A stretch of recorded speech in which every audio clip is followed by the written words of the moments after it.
rekan-rekan media dan juga para analis serta Bapak Ibu seluruh tamu undangan.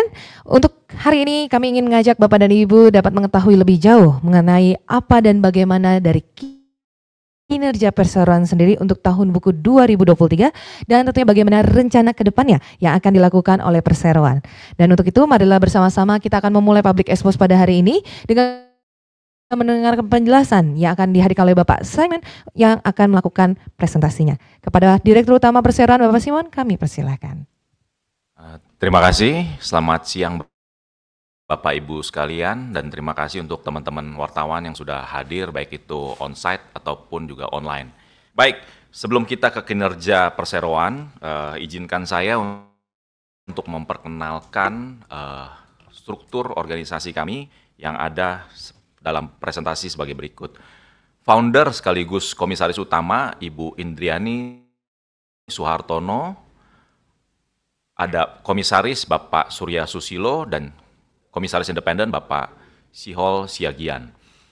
Direktur Utama saya sendiri Simon Hendiawan, dan Direktur ada di samping saya Bapak Fung Tak Hoi. Dan untuk Sekretaris Perusahaan atau Kopsek, sebelah kanan saya Ibu Grace Glory Heriani. Komite Audit ada Bapak Profesor Sukrisno Agus dan Bapak Aston MH Siagian. Internal Audit ada Bapak Galih Agung Wicaksono.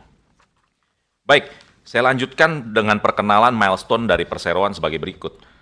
Perseroan didirikan pada tahun 2012 dengan nama PT Mitra Angkasa Sejahtera. Lalu 2016 pertama kali pembukaan untuk toko RJ Steel dengan nama RJ Steel. Seperti yang ada di kaos kami ini, bertiga, RJ Steel. Lalu tahun 2017 perseroan memperluas jaringan kemitraan dan pembukaan outlet dengan pesat di seluruh Indonesia. 2018 perseroan ditunjuk sebagai principal supplier untuk merek PATA dan PTA di Indonesia oleh King Point Enterprise. Pada tahun 2020, pembukaan bisnis model baru berupa RJ Steel dan RJ Steel Mitra yang merupakan waralaba mur dan baut pertama di Indonesia. 2021, lebih dari 20 outlet tersebar di seluruh Indonesia. Ada di Sidoarjo, Mojokerto, Palembang, Samarinda, Ambon, Tangerang, Lamongan, Surabaya, dan masih banyak daerah lainnya. Pada tahun 2022, tepatnya 18 Januari, penawaran pertama atau IPO di Bursa Efek Indonesia.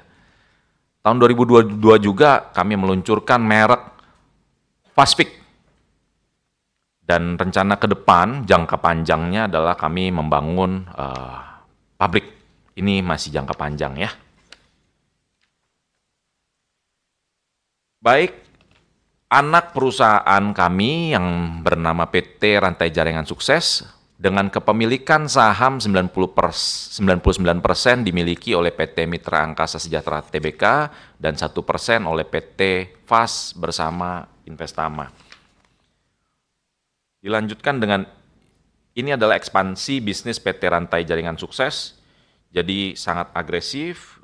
Juli 2021 pembukaan outlet di Sidoarjo, Maret 2022 di Mojokerto, Mei 2022 di Yogyakarta, Mei 2022 juga di Krian, Jawa Timur, 9 September di Kota Semarang, dan 10 Juni 2023 pembukaan di Surabaya, Jalan Semarang.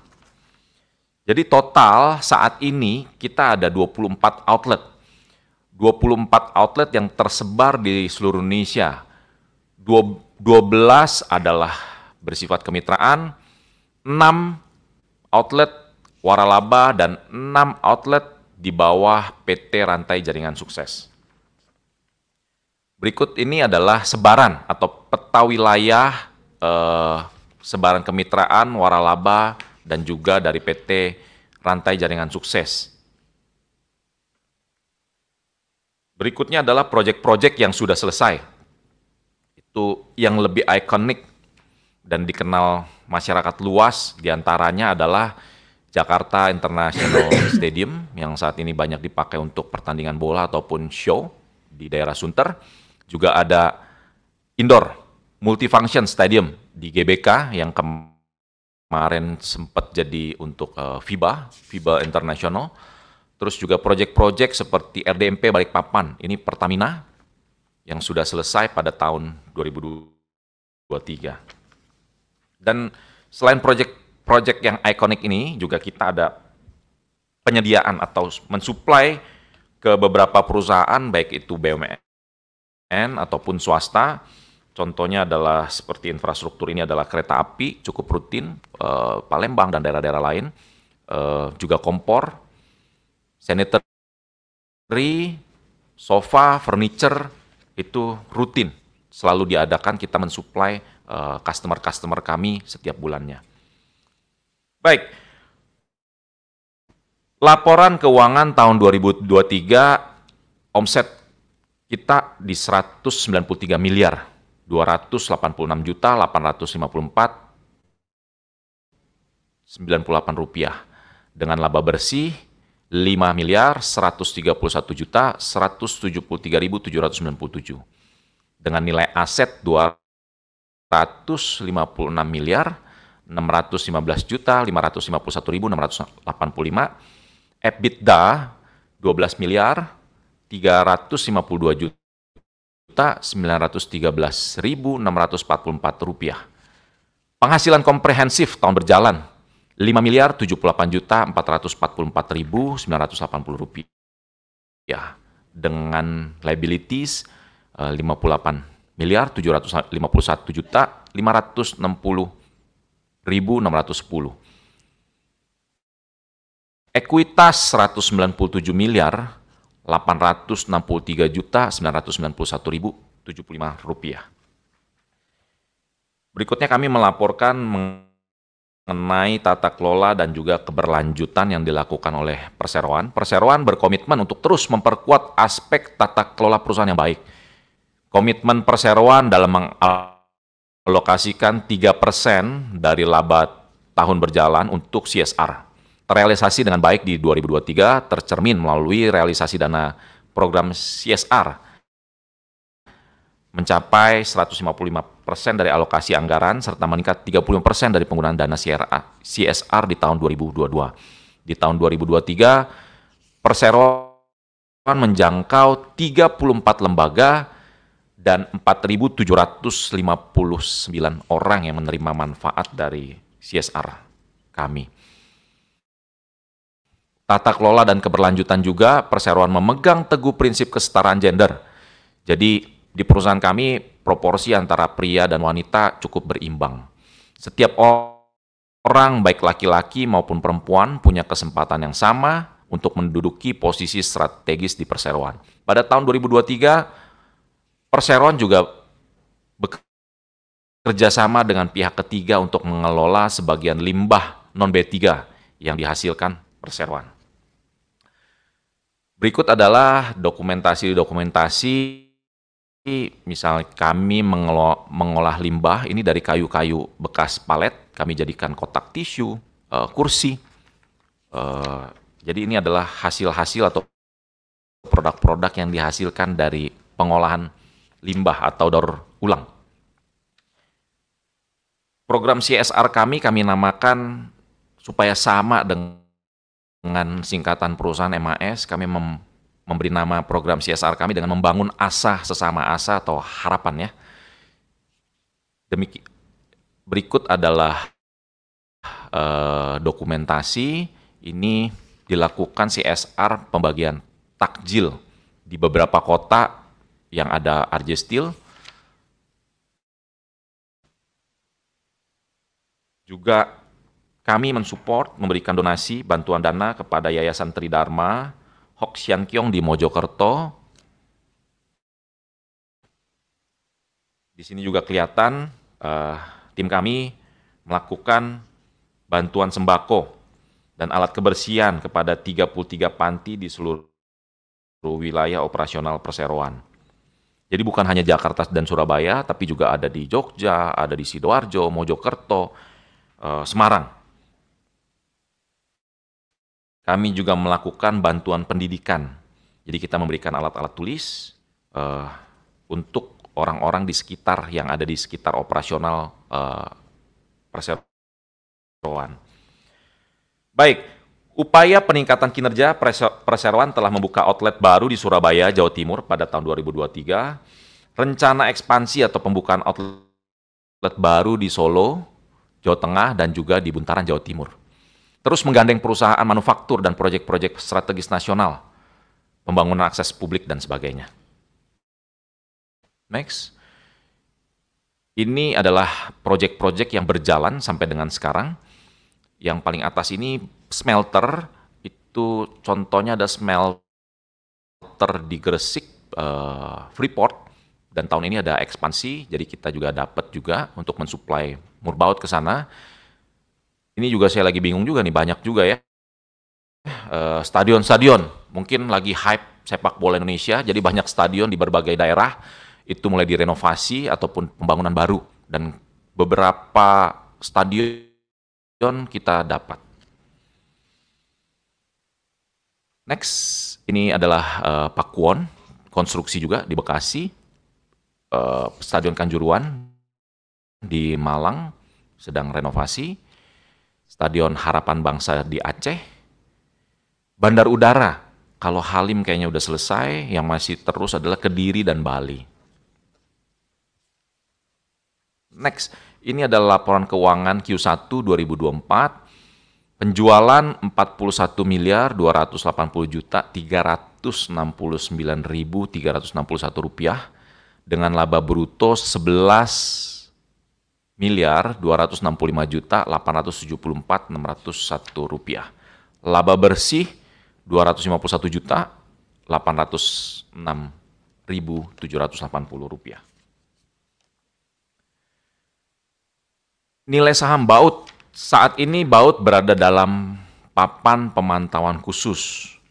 Karena per 25 Maret 2024, Bursa sudah efektif memberlakukan metode full call auction berdasarkan SK Direksi PT Bursa Efek Indonesia nomor 00316 BEI /11/2023. Tanggal 1 Desember 2023, perihal peraturan nomor 2X tentang perdagangan efek bersifat ekuitas dalam papan pemantauan khusus, peraturan 2X.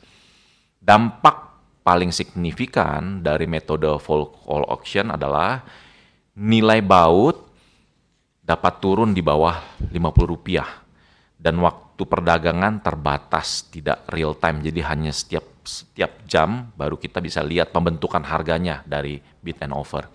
Perseroan menghormati keputusan bursa dan mekanisme pasar yang terjadi karenanya. Perseroan saat ini terus berkomitmen mempertahankan serta meningkatkan fundamental perseroan sehingga nilai saham bisa sejalan dengan performa positif perseroan. Perseroan masih secara konsisten membagikan dividen sejak perseroan listing. Jadi 2 tahun terakhir kami terus membagikan dividen. Baik, ini RJ Steel hadir memenuhi kebutuhan murbaut Anda. Saya rasa sudah selesai presentasi dari kami. Jika ada dari teman-teman wartawan atau Bapak Ibu sekalian mau bertanya, dipersilakan.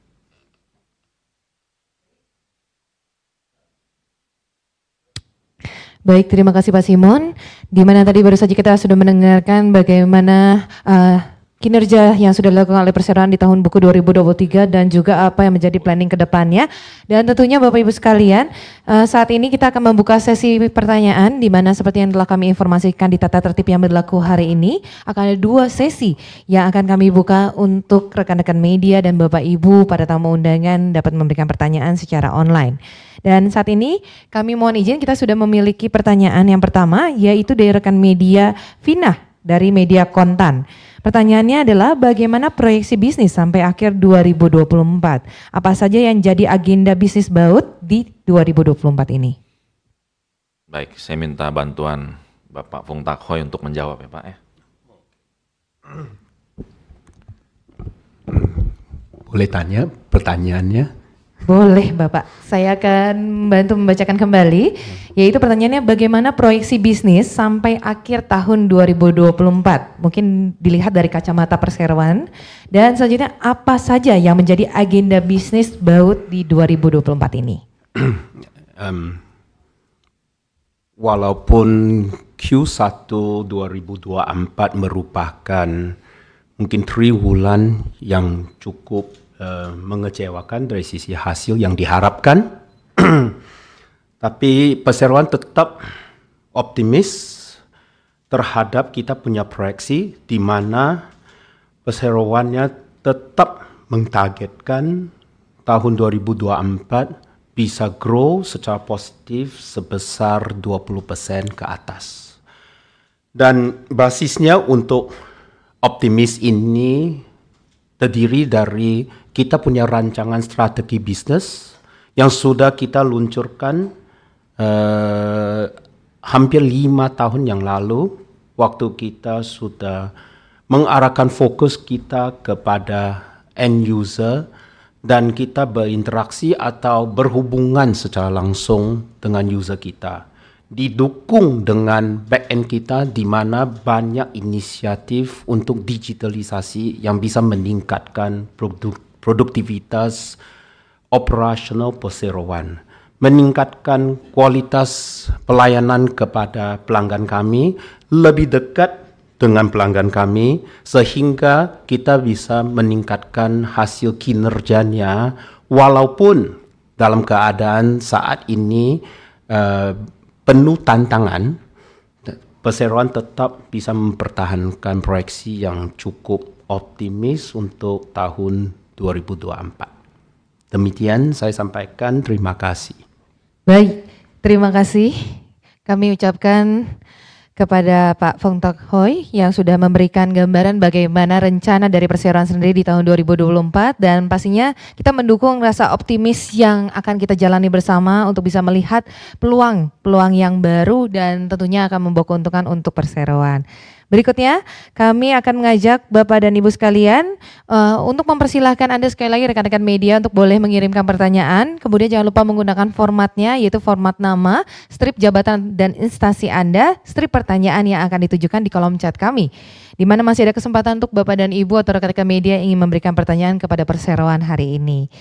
Baik, kita sudah memiliki pertanyaan berikutnya. Saya mohon izin untuk boleh membacakan kembali. Kali ini pertanyaannya adalah dari sisi kinerja keuangan, berapa pendapatan dan laba yang diincar di tahun 2024? Dan kira-kira ini ditopang dari lini bisnis mana yang secara spesifik mungkin dapat dijelaskan? Silahkan.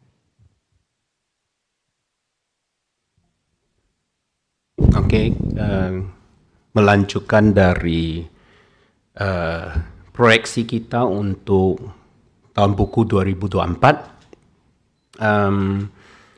Tahun 2024 punya proyeksi dirancang berdasarkan jumlah customer atau akuisisi customer kita yang diharapkan berdasarkan setiap lokasi kerja yang sudah dibangun oleh kita. Saat ini di tahun 2023, tutup buku tahun 2023, sebesar 24 outlet terdiri dari 12 mitra kemitraan kerja, 6 waralaba dan 6 dikelola oleh entitas anak kita, PT Rantai Jaringan Sukses. Berdasarkan ekspansi yang 24 atau berdasarkan operasional yang 24 outlet, ditambah dengan rencana ekspansi kita tahun ini di Jawa Timur dan Jawa Tengah,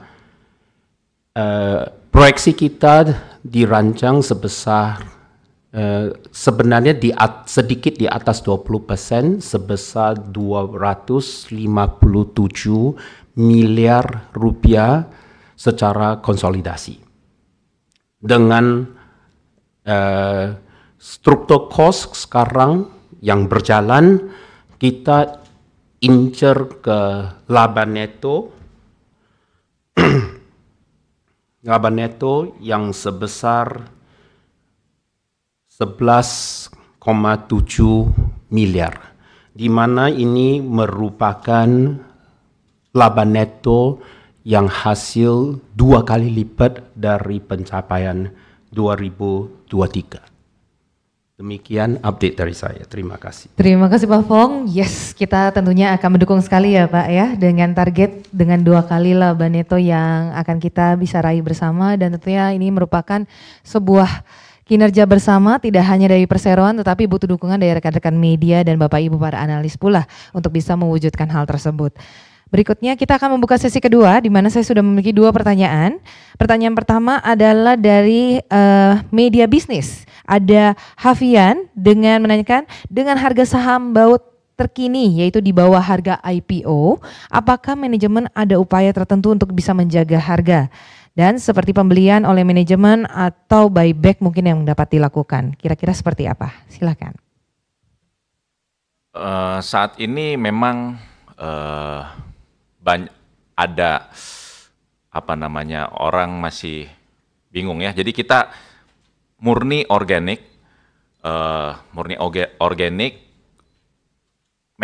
harga itu terbentuk dari mekanisme bid dan offer. Kalau dilihat memang di awal begitu FCA itu turun drastis, itu harus diakui. Namun seminggu atau 2 minggu terakhir udah mulai rebound. Mudah-mudahan akan terus positif. Semua ini akan terus positif kalau didukung oleh baik itu retail ataupun investor yang ada di pasar. Itu yang kami harap dari para investor, memberikan kepercayaan kepada kami. Kami sangat fokus di fundamental, jadi yang terrefleksi dari buku yang ada, fundamental kami berkinerja baik. Mudah-mudahan tahun ini diapresiasi oleh pasar dan juga tercermin dengan performance saham. Kita dukung bersama Bapak Ibu sekalian, rekan-rekan media, dan juga kami undang untuk seluruh investor pastinya untuk boleh bersumbangsi, karena kita bisa melihat bagaimana kinerja dari perseroan yang semakin meningkat dan semakin lebih baik setiap tahunnya. Dan tentunya seperti yang Pak Simon sampaikan, kita membutuhkan dukungan untuk bisa menaikkan dari sisi harga sahamnya itu sendiri.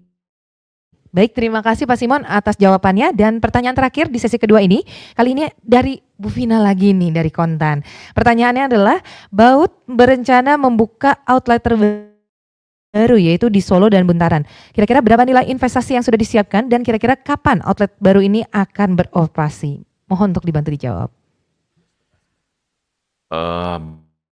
Baik, pertama kenapa kita incar Jawa Tengah dan Jawa Timur? Karena gimana pun saat ini manufaktur paling banyak satu memang Jabodetabek. Jabodetabek udah sekaligus dengan kantor pusat, jadi kita bisa handle.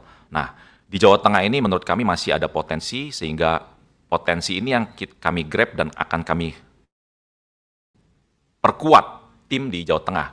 Kami melihat kota apa di Jawa Tengah ini, kalau di utaranya sudah ada Semarang, di selatan udah ada Jogja, kami melihat Solo. Solo ini kita akan buka, awalnya kami berencana buka di kuarter kedua.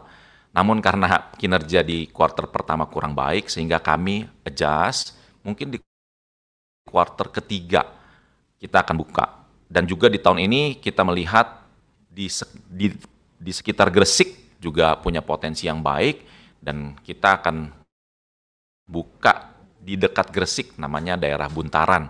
Lokasi sudah kami survei, mudah-mudahan juga bisa terlaksana dan terrealisasi di Q3 atau Q4 tahun ini. Kalau ditanya investasinya berapa, per outlet itu sekitar 2-3 miliar per outlet.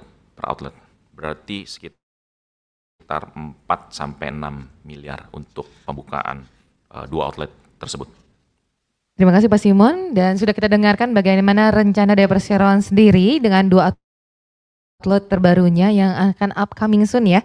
Dan kita akan menunggu bersama-sama untuk terrealisasi di Q3, dan pastikan untuk rekan-rekan media, Bapak Ibu para analis dan investor juga untuk bisa terus mengupdate bagaimana nanti kita akan lihat planning-planning yang akan diberikan oleh perseroan, kemudian kinerjanya, dan tentunya sekali lagi kita bisa mensupport untuk bisa menggapai dan juga mewujudkan target yang akan dicapai bersama-sama oleh perseroan di tahun 2024 ini. Baik, itulah dia seluruh pertanyaan, 4 pertanyaan dari 2 sesi di Public Expose ini telah kita buka dan telah kita jawab bersama-sama.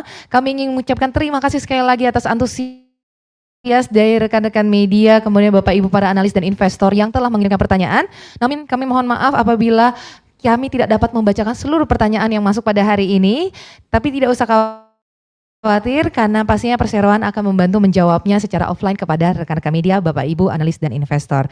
Saya ingin ucapkan terima kasih sekali lagi untuk para jajaran direksi yang sudah hadir, yaitu Bu Grace, Pak Simon dan juga Pak Fong. Terima kasih sukses selalu Pak untuk PT Mitra Angkasa Sejahtera Tbk, dan pastinya dengan demikian seluruh rangkaian dari Public Expose PT Mitra Angkasa Sejahtera Tbk telah berlangsung dengan baik dan lancar hingga sampai dengan akhir acara. Atas nama dari Perseroan dan juga seluruh jajaran direksi yang hadir pada hari ini, saya mengucapkan banyak sekali terima kasih untuk kebersamaan kita. Mohon maaf apabila ada kekurangan dalam penyampaian dan juga menghadirkan acara. Akhir kata saya Jessica Wilam pamit undur diri. Salam sehat dan sampai jumpa di kemudian hari.